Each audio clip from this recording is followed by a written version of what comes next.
Propaganda किया जाता है कि मुसलमानों ने वक्फ के नाम पर 6 लाख एकड़ जमीन पर कब्जा कर लिया है, 7 लाख एकड़ जमीन पर कब्जा कर लिया है। हालांकि सच्चर कमेटी की रिपोर्ट का बता दो 6 लाख से कम 5,90,000 एकड़ था ये पूरे मुल्क में औकाफ की जमीन। इसकी हकीकत क्या है?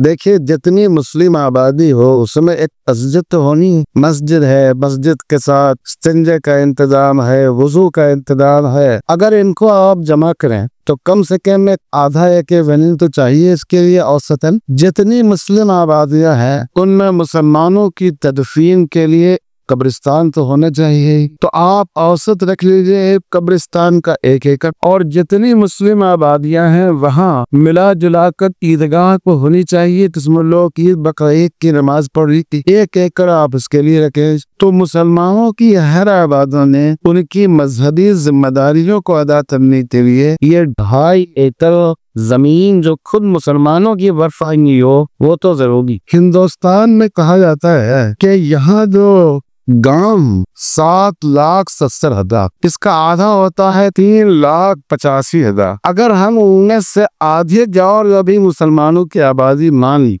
3,85,000 गाँव हो, तो मैंने जो आपको बताया था हर आबादी में मुसलमानों की कम से कम 2.5 एकड़ जमीन की जरूरत है वक्त की। अगर उसको जोड़ा जाए तो वो 9,62,500 एकड़ जमीन है। तो अगर मुसलमानों के पास 6 लाख औकाफ की जमीन है, इसमें हैरत क्या बात है? और ये किसकी दी हुई? हमारा आपके बाप दादा ने दी। और आप इसका दूसरा पहलू पूरे मुल्क के मंदिरों की बात नहीं करते, सिर्फ हिंदू औकाफ उसको कह लीजिए आप। तमिलनाडु में जो इसकी जमीन है वो 4,78,000 एकड़। कितनी है? 4,78,000 एकड़। और आंध्र प्रदेश में जो जमीनें हैं हमारे हिंदू भाइयों की मंदिरों की वो 4,68,000 एकड़। इन्हीं दोनों को आप जोड़े तो 10 लाख एकड़ जमीन होती है सिर्फ 2 रियासतों। और अगर पूरे मुल्क में मुसलमानों के पास वक्त 6 लाख एकड़ जमीन है तो ये कोई बहुत बहू की बात